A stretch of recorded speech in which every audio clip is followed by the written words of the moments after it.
안녕하십니까? 황순일입니다. 오늘은 제가 유럽 불교에서 특히 불어권과 도거권의 국가들의 불교가 실제적으로 이제 어떻게 이 보통 사람들 사이에서 퍼져나가게 되고 보통 사람들 사이에서 불교가 어떻게 받아들이고 발전하게 됐는지 어떤 그 부분에 대해서 제가 말씀드리겠습니다.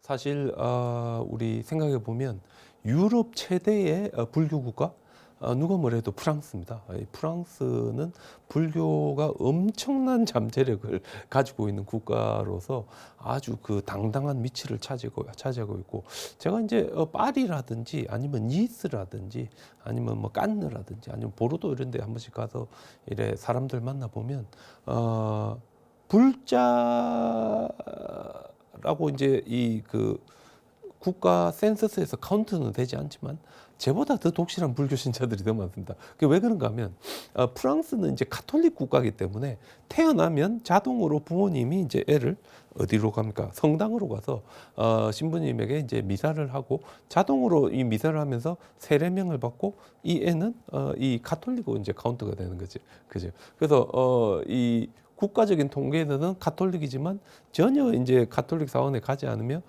독학을 해서 이제 불교를 공부한다든지 아니면 이제 이 프랑스에도 제법 큰 티베트 불교, 그다음 대승 불교 사원들이 있습니다. 남방 불교 사원들 이제 그런 데 왔다 갔다 하면 이제 불자가 되는 사람들이 제법 많습니다. 그래서 제가 만나 보면 야, 이게 대단하다 뭐 하면서 이런 느낌을 받는 데가 프랑스고요.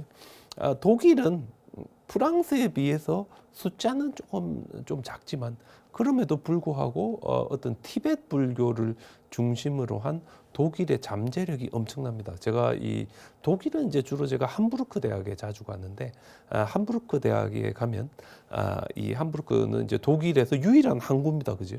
그래서 항구다 보니까 독일이 1800년, 1900년대에 그 아프리카로 아시아로 진출할 때 이쪽으로 진출하는 모든 상인들이 탄 배가 독일로 왔다 갔다 하는 통로가 다 함부르크가 되고, 그러다 보니 이 함부르크 시에 이 아시아와 장사를 했던 독일 사람들이 요청을 합니다. 우리가 중국하고 무역을 해야 되니까 우리에게 중국어를 좀 가르쳐 달라. 그래서 함부르크 대학에 중국어 학과가 만들리고, 우리가 인도하고 이 무역을 해야 되니까 인도 관련되는 종교 학과를 만들어 달라. 그래서 이제 뭐 인도학이 만들어지고, 그래가지고 이 함부르크 대학이 함부르크라는 시에서 만든 대학이지만 아직까지도 36개 이상의 외국어를 가르치는, 우리나라에 로 치면 한국 외국어 대학 정도 되는 아주 이런 유럽의 아주 큰 어떤 이 동양학 센터가 되는데, 이 함부르크 대학에 이 그 우리 그 남아시아 학과가 있습니다. 그리고 이 남아시아 학과는 전통적으로 산스크리트어를 중심으로 제가 이 라 발레푸생 이야기했지만 어떤 유식이라든지 인도의 논리학, 보통 인디언 로직이란 어떤 이게 되게 강력했었는데 최근에 제가 이래 가 보면 독일계 학생들 중에 산스크리트를 공부한 학생들은 거의 없고 독일 학생들은 전부 다 들어가지고 티베트 불교입니다. 이제 티베트 불교도 이제 옛날에 비하면 조금 인기가 떨어지고요. 지금은 이 함부르크 대학의 제일 인기 좋은 학과가 한국 학과입니다. 뭐 K-팝이라든지 K-드라마 때문에 30명 모집하는데 막 300명씩 오고요. 우리 그 제하고 관련 있는 남아시아 학과는 30명 모집에 한 5명 와가지고 5명 전부 다 티베트어로 가버리고 산스크리트 조금 텅텅 비는 이제 그게 이제 요즘 이 독일의 현실이다라고 할 수 있는데, 그래서 저희들이 이 도교권이 어떻게 이제 불교를 만나고 불교가 이렇게 퍼져 나가는가, 이것도 아주 흥미로운 테마 중에 하나인데, 우리가 유럽 사람들이 신앙으로서 불교를 만난다. 물론 이제 우리 빨리 텍스트 소사이어티라든지 영국에 이제 많은 그 식민지 행정 관료들이 있겠지만 그런 거를 떠나가지고 순수한 일반인으로서 남방 불교를 만나고 남방 불교가 된 가장 유명한 분, 이분 이름이 안톤 구스인데, 안톤 구스 독일 사람입니다. 원래 아주 유명한 바이올린 연주가였는데 이분이 1904년에 영국의 식민지였던 미얀마에서 수계를 받고 사실상 테라와다 불교, 남방 불교의 스님이 됩니다. 그죠? 그래서 이분이 이제 어떻게 이렇게 불교를 만났는가, 저희들이 이제 이분 이제 그 세례, 그러니까 불교 스님이 됐을 때 받은 법명이 나야나 틸로카입니다. 나야나 틸로카, 우리 남방불교에 있어서 이분의 업적은 대단한데, 나야나 틸로카 이분의 이제 그 바이오그래피 전기를 보면 젊은 시절에 역시 그 대륙 철학에서 이 불교적인 이야기를 했었던 아서 쇼펜하우어의 이 염세주의적인 철학에 심취를 했고, 그 다음에 채식주의 운동에 깊은 감화를 받았다 그럽니다. 그죠? 그래서 우리 이 채식주의, 그 흥미로운 게 우리 한국은 이제 불교 국가지만 그렇다고 해가 우리 한국의 불자들이 전부 다 채식을 하는 건 아닙니다. 그치? 그리고 우리 한국에서 채식을 한다고 해도 우리 한국 사람들이 이 도망갈 수 있는 길이 없습니다. 우리 뭐 김치에도 뭐 젓갈이 들어있고, 그죠? 국에도 전부 다 뭐 이렇게 멸치, 다시물에 다 들어있으니까 이 한국에서 순수하게 채식을 한다는 건 거의 불가능한데, 그러니까 제가 아주 흥미로웠던 게, 제가 영국에 있을 때 제가 있던 학과에 데이지라고 아주 이렇게 괜찮은 여학생이 있었는데, 이 여학생이 이 유럽의 채식주의 운동을 하는 일원으로서 불교에 관심을 가지고 힌두교에 관심을 가지면서 제 옥스퍼드 대학에 이제 그 남아시아학과에 들어왔는데, 하루는 제보고 그러더라고요. 자기가 한국에 2주간 여행을 가게 됐다. 내가 한국은 불교가 있는 국가니까 거기 가면 정말 맛있는 이 채식을 많이 먹을 수 있을 것 같다 이러고 제가 가길래, 야, 제가 굶으라고 그랬는데 2주 있다가 영국 와가지고 제보고 굶어 죽을 뻔했다 그랬습니다. 먹을 게 없는 거죠. 이게 뭐 들었는가 물어보니까, 그죠? 그래서 그 뭐지, 뭐 찐밥 이런 것만 먹다 왔다 그러는데, 사실 어떤 이런 유럽에 철저하게 채식을 하는 사람들과 채식주의 운동, 이제 불교와도 많이 밀접하게 관련이 돼 있고 힌두교와도 이제 밀접하게 관련이 되는데, 어떤 이런 운동들이 아주 세고, 한번 이 사람들은 채식을 하면 끝까지 하니까 조금 이제 우리 같이 좀 이렇게 뭐 플렉스블하게 채식을 하는 거하고 상당히 다른 이런 분들이 많은데, 어떤 그런 운동에 나야나 틸로카가 많은 감동을 받고, 그래서 나도 이제 이 남방불교의 스님과 같이 살고 싶다는 마음을 가지고 미얀마에서 수계를 받고 독일에 왔는데, 독일에서 불교 사원을 이분이 이제 건립하려고 했는데 실패했습니다. 왜 실패했는가 하면 독일은 1870년대에 유럽을 이렇게 석권합니다. 비스마르크 이런 분이 나타나가지고 프랑스를 이렇게 거의 뭐 그치 전쟁에서 이기면서 유럽 전체를 석권하면서 사실 유럽의 이 제2의 산업혁명을 일으키게 되는데, 그러다 보니 독일 사람 하면 아주 근면하고 성실하고 열심히 일하는 이제 그런 분들입니다. 그죠?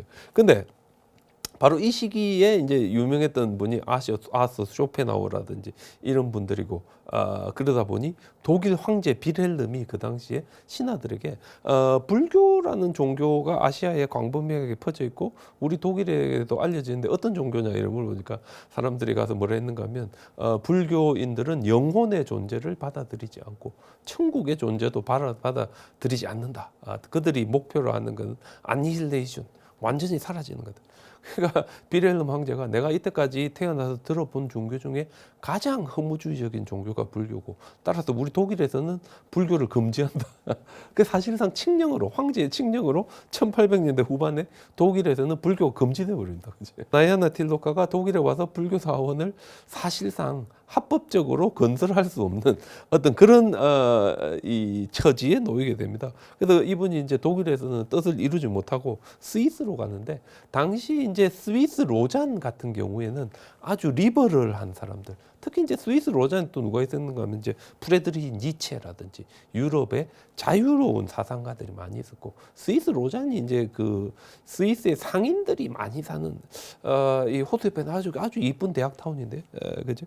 여기에서 이제 부유한 상인들의 지지를 받으면서 나야나 틸로카가 몇몇 신도들이 생기고, 바로 이 신도들의 도움으로 1911년에 스리랑카에 와가지고 볼가스듀아라는 곳에 있는 섬에다가 불교 사원을 건립하는데, 이 독일 사람들이 준 돈으로 섬을 통째로 다 가지고 섬에다가 불교 사원을 건설합니다. 그지? 그래서 보통 우리가 아일랜드 상추어리라 그러는데, 섬에 있는 낙원이다 이런데, 유럽 사람들이 1910년대 그러니까 이 2차 세계 대전 이전에 불교를 만나는 통로가 바로 이 니아나 틸로카가 만든 바로 이 아일랜드 쌍추리고, 바로 이 쌍추리를 통해서 많은 유럽인들이 최초로 불교를 접하게 됩니다. 그죠?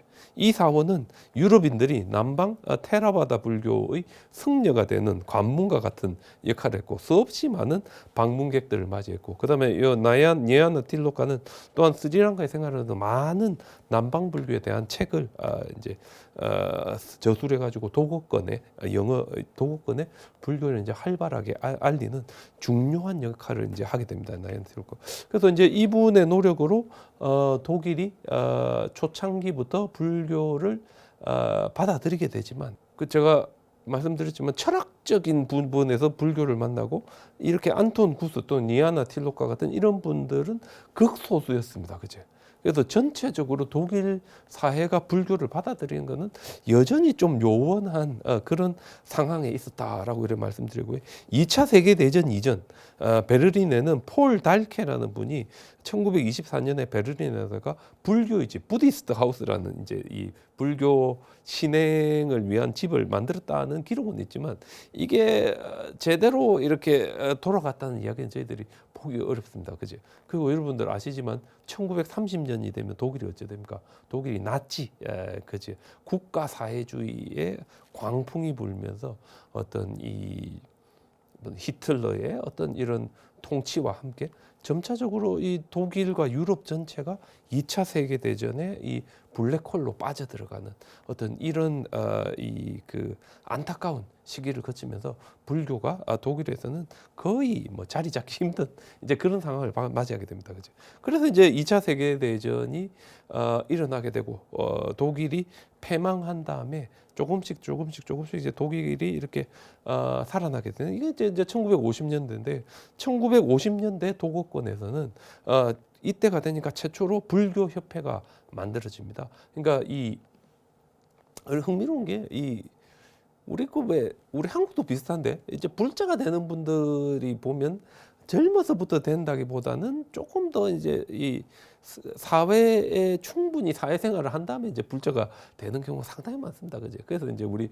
불교 인구가 좀 너무 노년 인구다 하는 이런 건데, 독일도 2차 세계 대전의 아픔을 겪으면서 수없이 많은 자기 주변에 사람이 죽어가는 모습을 보면서 이분들이 기존의 기독교적인 질서, 기존의 이 이념 대립적인 질서에서 더 이상 해답이 없구나 하는 것을, 특히 독일의 젊은 세대들과 그다음에 이 전쟁의 아픔을 세게 겪은 사람들 사이에서 이걸 느끼게 되고, 어떤 이런 분들이 초창기에는 남방 테라와다 불교를 중심으로 불교를 받아들이면서 불교 신행 운동을 이제 시작했다고 합니다.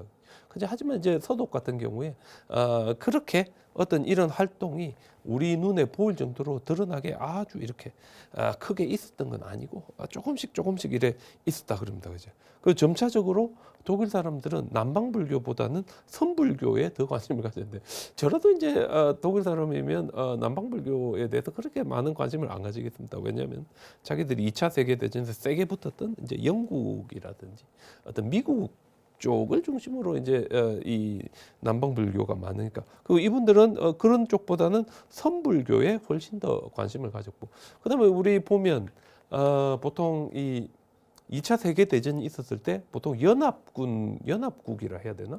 미국, 영국, 프랑스라면 반대쪽에 섰던 국가들이 독일, 이태리, 일본이잖아요. 그지? 그러다 보니 일본 불교의 이 영향도 독일이 조금 받아요. 이게 뭐 꼭 그렇다는 건 아니지만, 뭔가 이 그 어떤 전쟁의 상처가 아직 덜 아물어진 시기에 일본과 독일 사이에 어떤 이런 밀월 관계도 이제 조금 있었던 건 아닌가 싶은데, 일본계 선불교가 이 당시에 또한 독일에 이제 들어오게 되고, 이 독일 사람들이 조금씩 위파사나 명상에 대해서 알아가지만, 어떤 이런 것들 전체가 1960년대 이전까지는 독일에서 아주 큰 관심을 가지지 못합니다. 왜냐하면 1960년대면 이전, 그러니까 1950년대 독일이 2차 세계대전 때 거의 폐허가 된 국가를 재건하기 바빴지, 어떤 이 불교와 같은 종교에 관심을 가지기에는 조금 이런 시기였다, 뭐 이렇게 말씀드릴 수 있습니다. 그죠? 근데 이게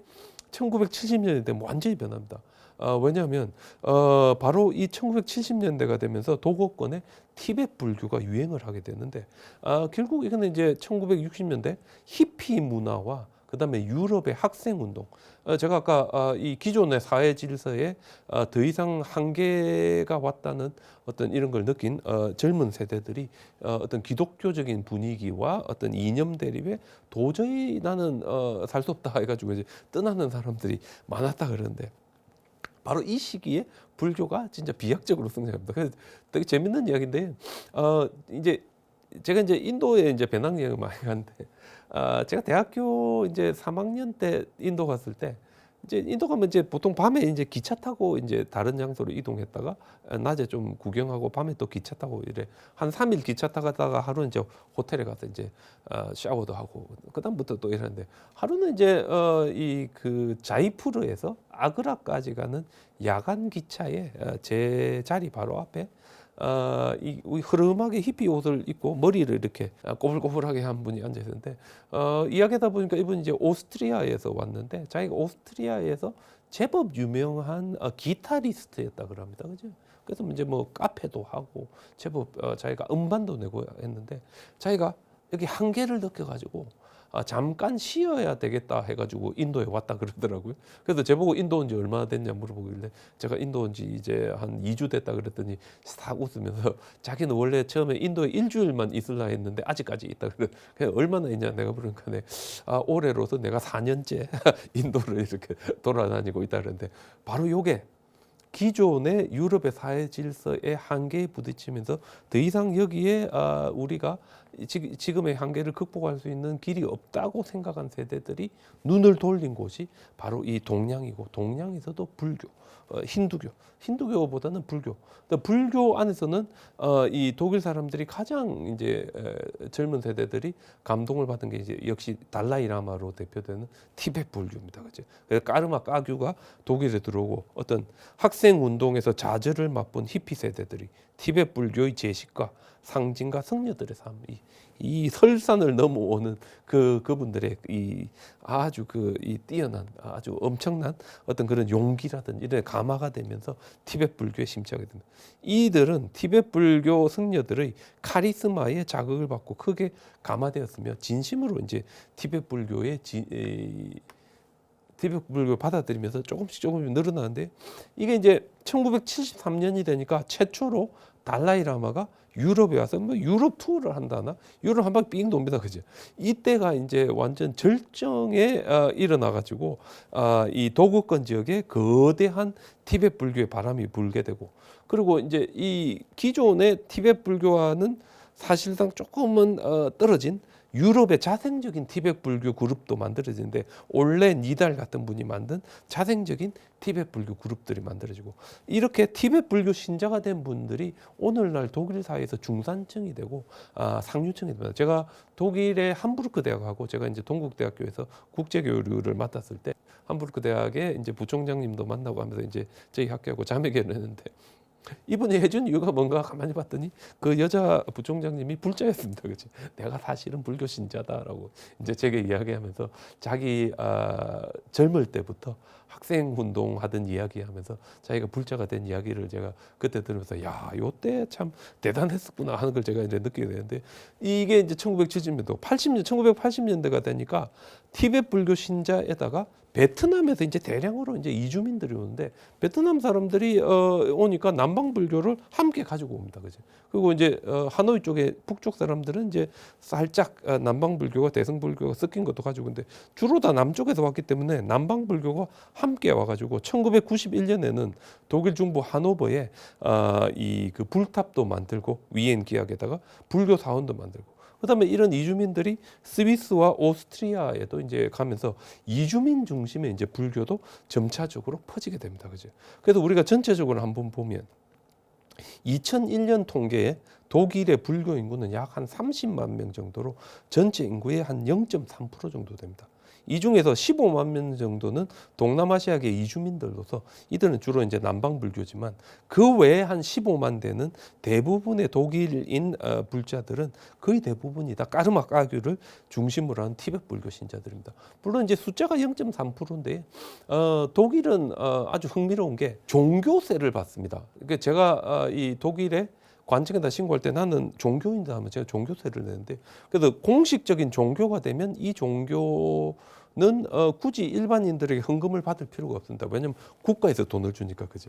근데 여기 이제 3%가 돼야 되는데 독일이 아직 0.3%라 이거는 받지 못하고 있습니다. 근데 흥미로운 게 전체 인구의 0.3%로 한 2만 5천 명밖에 안 되는 오스트리아가 불교를 공식적인 종교로 인정을 했습니다. 이건 뭔가 하면 국가가 종교를 가지고 있던 사람들에게 받은 세금을 불교에 돌려줄 수 있는 겁니다. 그죠?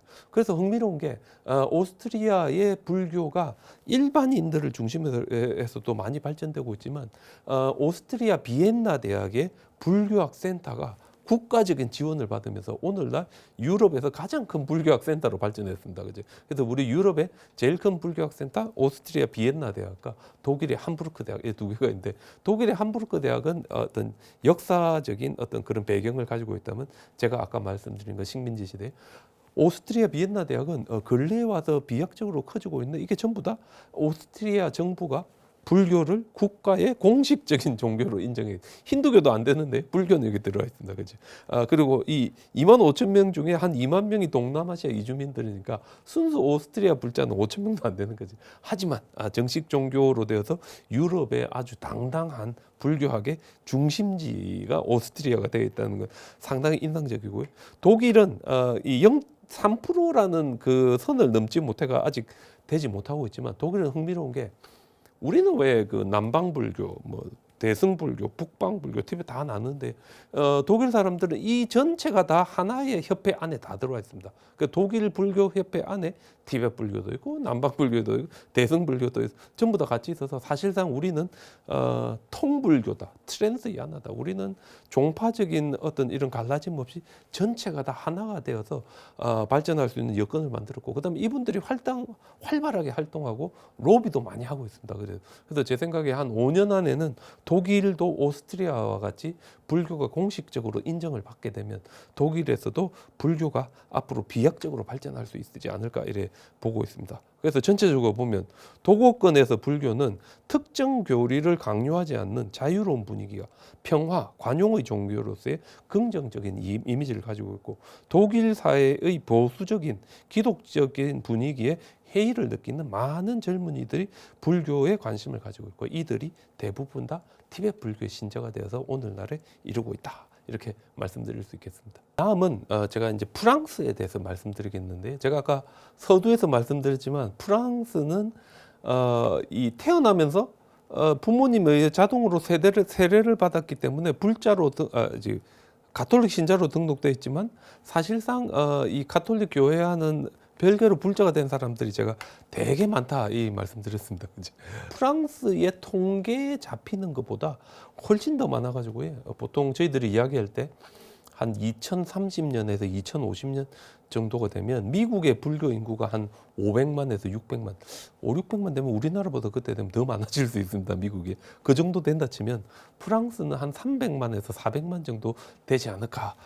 요즘 우리가 추정하고 있습니다. 추정하고 있는데, 프랑스가 이렇게 된 이유는 제가 조금 전에 독일 불교 이야기할 때 독일 불교의 이 티베트 불교의 역할에 대해서 제가 말씀드렸는데, 프랑스는 거기에다가 하나 더해서 아주 강력한 남방 불교 전통을 가지고 있습니다. 왜 그렇습니까? 제가 프랑스는 식민지 시대 때 인도 차이나, 그죠? 우리 베트남을 식민지 지배고, 베트남과 캄보디아와 라오스까지 이제 식민지 지배하다 보니 여기도 아주 깊은 어떤 불교와의 인연이 있습니다. 그죠?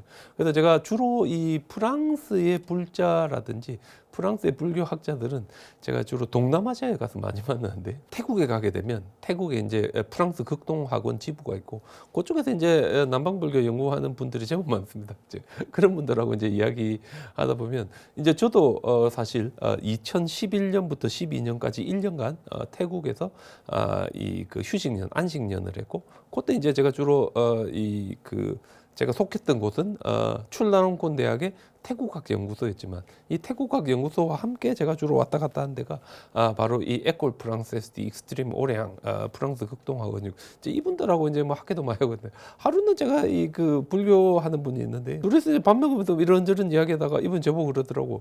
너 저기 태국 온 지 얼마 됐냐 이러길래, 제가 나 1년 그 연구년 왔는데 이제 한 6개월 됐다 이랬더니 그분이 한테 싹 웃으면서, 나는 옛날에 파리에서 6개월 연구년으로 프랑스에 왔는데 아직까지 살고 있다 그러더라고요. 그래서 그 몇 년 전이냐 하니까 30년 전이다. 그죠? 이 그 프랑스가 이렇게 동남아시아에 깊게 발을 디뎠기 때문에 어떻습니까? 동남아시아로부터 많은 이주민들이 이제 프랑스로 가게 됩니다. 특히 라오스 같은 경우에 라오스에 많은 불자들도 가고, 특히 이제 베트남 같은 경우에, 물론 이제 이 베트남 전쟁은 미국이 남쪽에 있는 월남과 이 북쪽에 있는 뭡니까 베트남하고 싸웠지만, 그 전에 원래 여기는 프랑스가 싸웠지, 그죠? 그죠? 그러다 보니 이쪽에서도 수없이 많은 이주민들이 프랑스 가가지고 어떤 프랑스인의 자체적인 불교 인구 플러스 많은 어떤 이 베트남과 캄보디아와 라오스 쪽에 이주민들이 프랑스로 가면서 프랑스 불교인분들 인구가 엄청나게 늘어나는 겁니다. 그죠? 그러다 보니 프랑스는 불교의 다양성을 다 갖추고 있습니다. 왜 그렇습니까? 라오스나 캄보디아에서 이 프랑스로 간 사람들은 철저하게 테라와다 남방불교의 신자들이고, 그죠? 그 다음에 기존의 독일과 프랑스를 중심으로 까르마 까규 이 학생운동 시대에 기존의 사회 질서의 한계를 느낀 분들이 주로 이렇게 신자가 된 거는 주로 다 티베트 불교죠, 그죠? 티베트 불교도. 그 다음에 대승불교도 있습니다. 대승불교 왜 있겠습니까?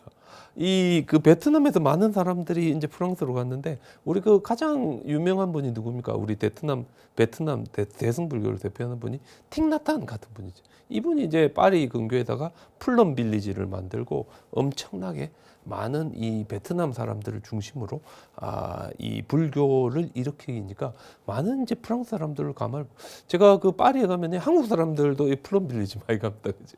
많이 갈 정도로 유명한 불교 학생들가 됩니다. 그래서 흥미로운 게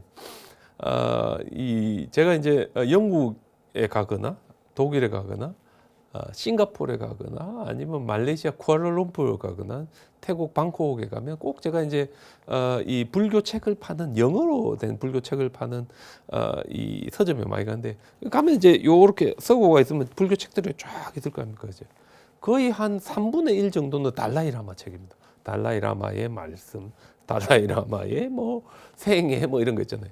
그 다음에 이 3분의 1에는 못 미치지만 한 5분의 1 정도 되는 책이 전부 다 누구 책이겠습니까?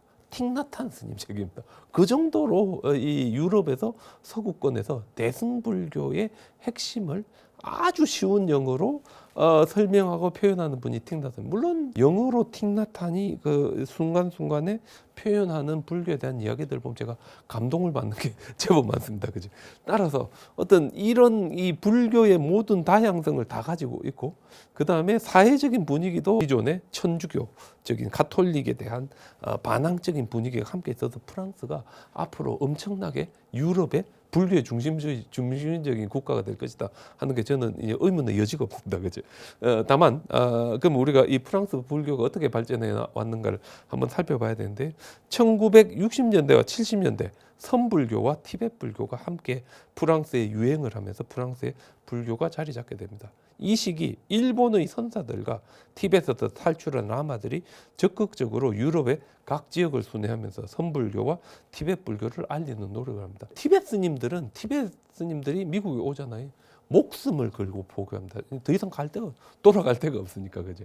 그래서 티베트 스님들이 밴드를 해가지고 막 이 락 밴드도 하고 오만 것 때문에 나온 그거 보면서 야, 저 정도로 열심히 하니까 이 불교가 자리를 잡는구나 하는 걸 제가 느끼게 되었는데, 물론 이 하여튼 그분들이 그렇게 노력하는 어떤 배경에는 더 이상 물러설 곳이 없는 티베트 불교 스님들의 어떤 그런 상황과 더 이상 동일하게 더 이상 물러설 곳이 없었던 게 1960년대 프랑스의 이 학생 운동하던 사람들. 우리 1960년대 후반에 프랑스의 학생 운동이 워낙 심해가지고 대학이 다 문을 닫고요. 이 대학에서 저항하던 사람들하고 거의 뭐 이 총싸움 같은 어떤 이런 심각한 폭력이 막 이래 되면서 전부 다 이래다 축출됩니다. 그죠? 엄청나게 많은 프랑스의 젊은 층들이 이 사회의 부조리나 기존의 사회가 가지고 있는 모순에 저항하다가 희생되게 되는데, 이분들이 자기들이 이렇게 저항하다가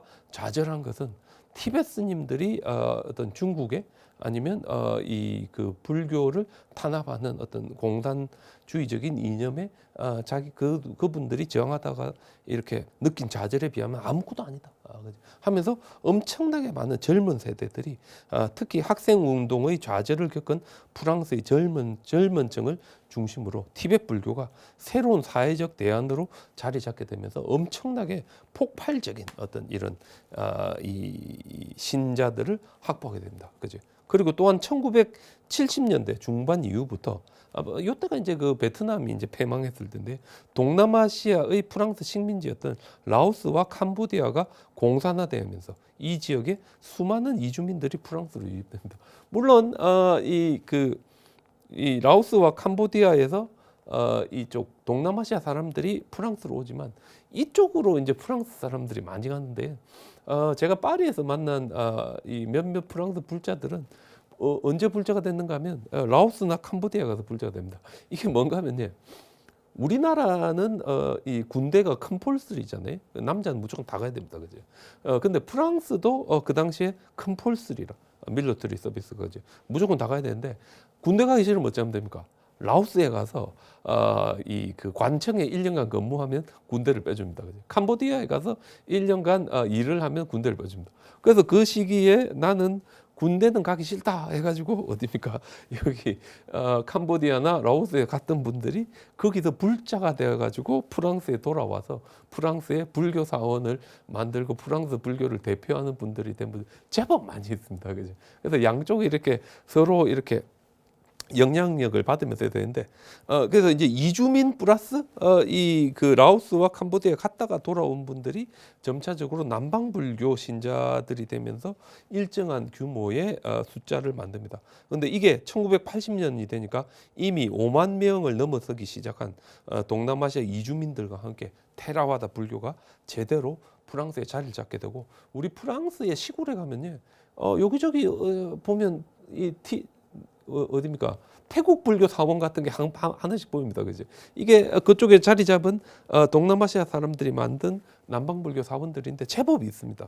많은 남방불교 사원들이 이들의 노력으로 프랑스 각지에 세워지면서 프랑스의 남방불교는 동남아시아의 이주민들을 중심으로 발전하게 됩니다. 그죠? 근데 프랑스 사람들, 순수하게 이제 완전 유럽인들이죠. 이 사람들은 남방불교보다는 티베트 불교에 훨씬 더 많은 관심을 가졌고, 티베트 출신 승려들이 프랑스에서 활발하게 포교하기 시작했으며 1974년에는 유럽 최대의 티베트 불교 사원 다산 까규링이 만들어지고, 주로 까르마 까규를 중심으로 이 티베트 불교가 프랑스에서 급성장하게 됩니다. 그죠? 그리고 베트남의 패망, 이게 이제 1975년인가 이때 프랑스로 이주한 틱나탄, 이분이 1982년에 플럼 빌리지를 설립하면서 남방 대승불교 전통을 프랑스에 알리게 됩니다. 이 틱나탄 스님은 아주 간결하고 직설적인 이 어투를 통한 수없이 많은 저서를 통해서 불어권의 지식인들에게, 영어권의 지식인들에게 불교를 알렸고, 오늘날 우리 불자들, 유럽이나 미국의 불자들이 필수적으로 읽는 책 중에 하나가 이제 틱나탄의 책입니다. 그리고 바로 이 시기 1980년대가 되면 프랑스 사람들이 티베트 불교도 받아들이고 남방 불교도 받아들이고 하면서 불자들이 뭐를 알아차립니까? 야, 불교라는 게 책으로만 읽고 우리가 관심만 가지고 하는 게 아니라 우리가 실제로 계행, 불교에서 이야기하는 계율을 지키고 명상을 해야 우리가 진짜 불자가 되는구나. 그래서 바로 이 시기에 진정한 우리가 불자가 되기 위해서는 어떤 계행과 수행이 함께하는 불자가 돼야 된다는 이 운동들이 본격적으로 프랑스에서 일어나게 되고요. 그리고 이제 프랑스는 톨레랑스, 우리 톨레랑스 하면 톨러런스 해가지고 상대방의 문화와 종교에 아주 개방적이고 포용적입니다. 그죠? 그래서 이 시기에 우리 한국과 관련해서 가장 대표적인 게 1972년이 되면 한국과 프랑스의 문화 교류의 일환으로 프랑스에서 신부님 두 분이 우리나라에 오고 조계종에서 스님 두 분이 프랑스에 가서 서로가 서로를 알자는 어떤 이런 상호 문화 교류를 합니다. 그지?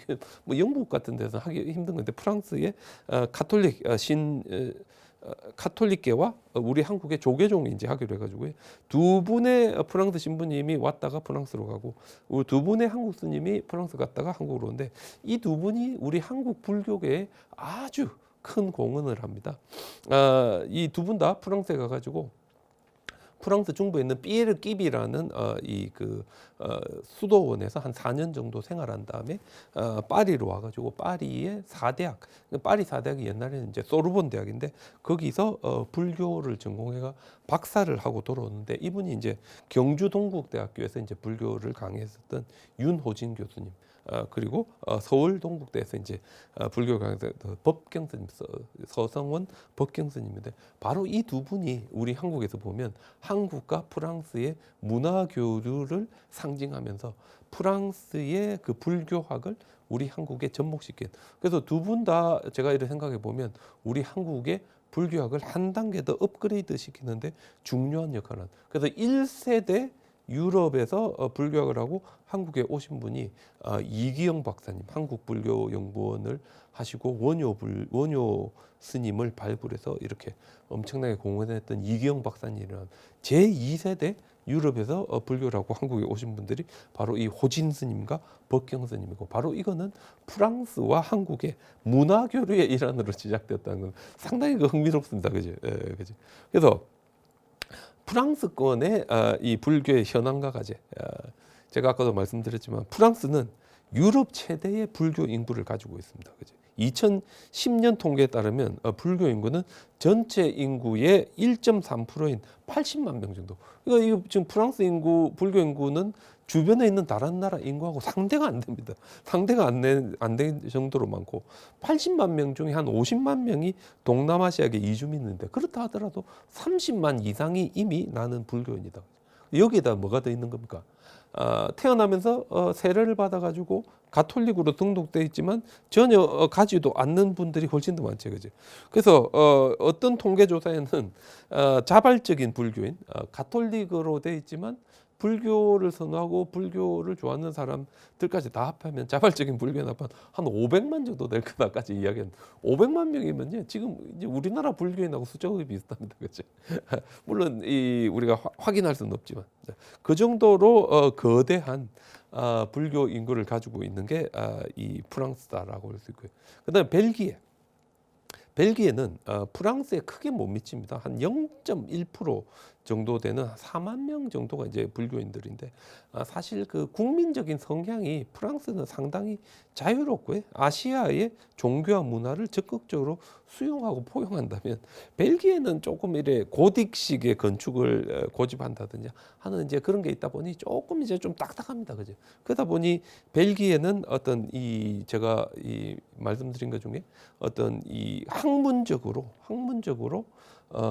이 불교학을 이끌고 동아시아 불교를 유럽에 소개하고 아직까지도 동아시아 불교 연구에 가장 중요한 역할을 했던 게 벨기에지만 어떤 불교가 벨기에에 자리 잡기는 아직까지 조금 요원한 그런 상태에 있다고 이야기할 수 있겠습니다. 그죠? 그래서 우리가 불어권의 불교 앞으로 어떻게 될 것인가 상당히 흥미로운데 제가 왜 이런 얘기를 말씀드린가 하면 제가 프랑스에 가서 파리나 아니면 저기 깐느나 아니면 뭐 이런 데 가서 주로 만난 프랑스의 불자들, 특히 이제 티베트 불교 쪽 사람들하고 이야기를 해보면 이분들에게 있어서 달라이라마는 거의 이 우상화되어 있습니다. 그죠? 그래서 이 달라이라마의 영향력이 워낙 크다 보니 달라이라마 이후에 프랑스 불교가 앞으로 어떻게 될 것인가?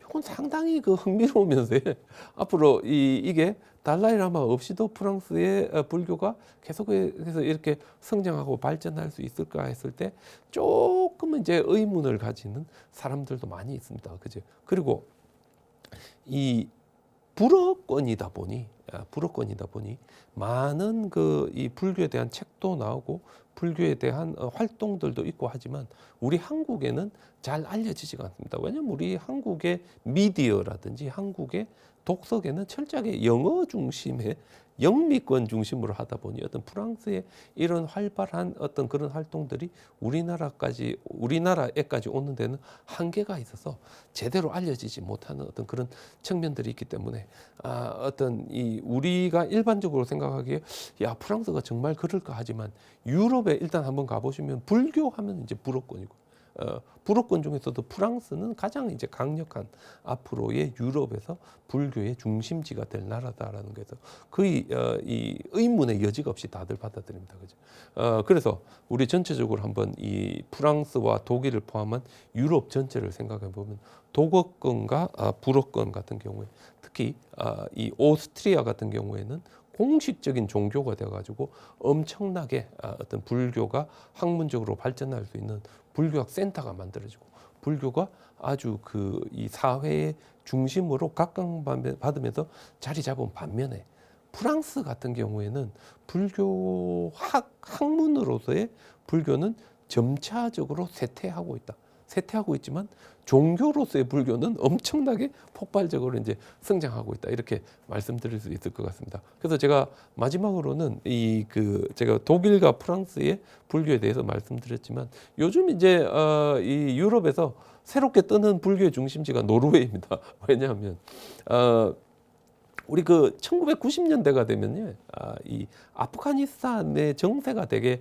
안 좋아지면서 이쪽에서 많은 그 불교 문헌들이 이렇게 암시장으로 흘러 나와가지고 이렇게 나오게 되는데 이런 문헌들이 노르웨이 오슬로에 있습니다. 노르웨이 오슬로에 사는 아주 뭐 부유한 분이라 그러는데 스코엔이라는 사람이 다 모아가지고 요거 콜렉션을 만들어 가지고 있고 이 콜렉션을 이 노르웨이의 오슬로 대학에서 얀스 브라빅이라는 분이 평생을 들여가지고 연구를 해가지고 연구 업적을 내고 있습니다.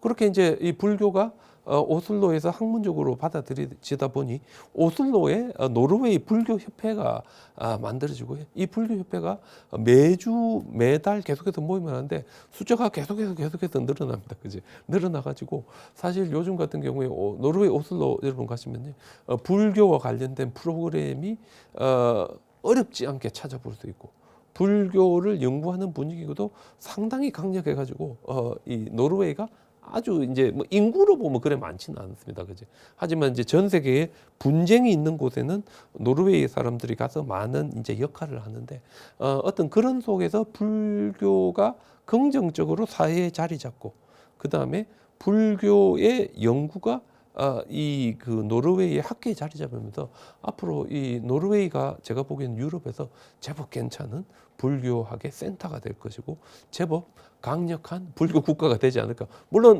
노르웨이는 아직까지 왕가가 있고요. 이 왕가가 기독교적인 베이스를 가지고 있기 때문에 국가 헌법에 노르웨이는 프로테스탄트 국가다라고 적혀 있습니다. 그럼에도 불구하고 지금 현재 오슬로에 불자들이 상당히 많이 늘어나서 물론 이제 이주민들도 많이 들어옵니다. 그죠? 그래서 앞으로 프랑스만큼이나 새롭게 바뀌어서 이 불교가 성장할 수 있는 곳이 노르웨이가 아닐까 하는 생각을 해봅니다. 네. 오늘 제가 여기까지 말씀드리겠습니다. 감사합니다.